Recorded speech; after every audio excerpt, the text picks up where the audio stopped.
Hey everybody, today I'm going to do an unboxing of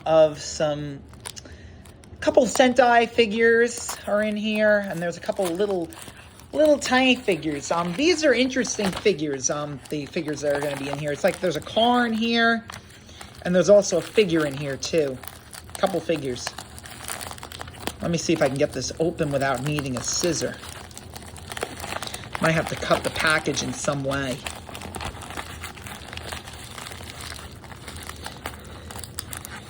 Probably get it open through here.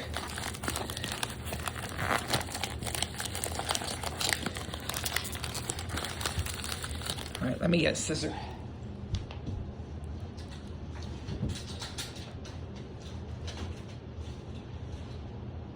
It's much easier to do it that way because it's just not cutting.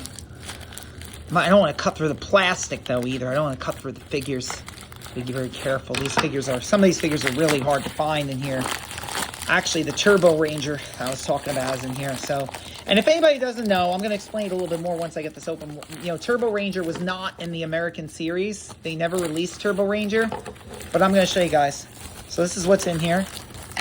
Hold on a second.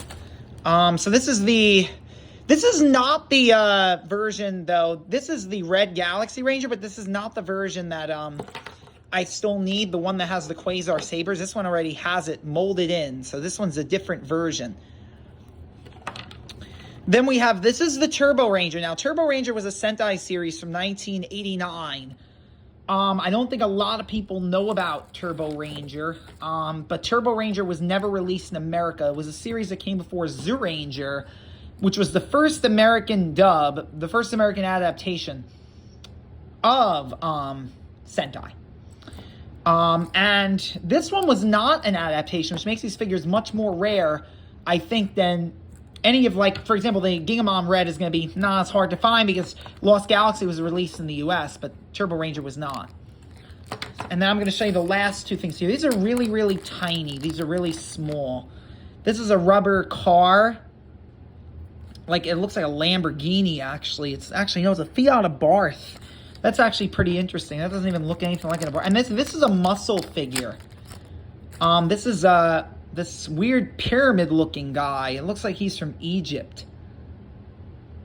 I think this is one of those muscle figures that you would normally see. This is really, really cool, though. It feels a lot like an eraser, actually. I don't even know if these two might be erasers. It's kind of weird, but they look pretty cool. I mean, these are really nice little, like, trinkets, little, like, knick-knack kind of things. And I think these were only made in Japan because they just have Japanese writing on them, so doesn't seem like they were released in the United States. I mean, unless I might be mistaken. But that's the haul that I got for today. Now, the TurboRanger is probably the rarest, I think, in this whole lot, and he's the one I was looking forward to getting the most out of all the figures in here. But I appreciate you guys watching my video. Thank you. Have a good day.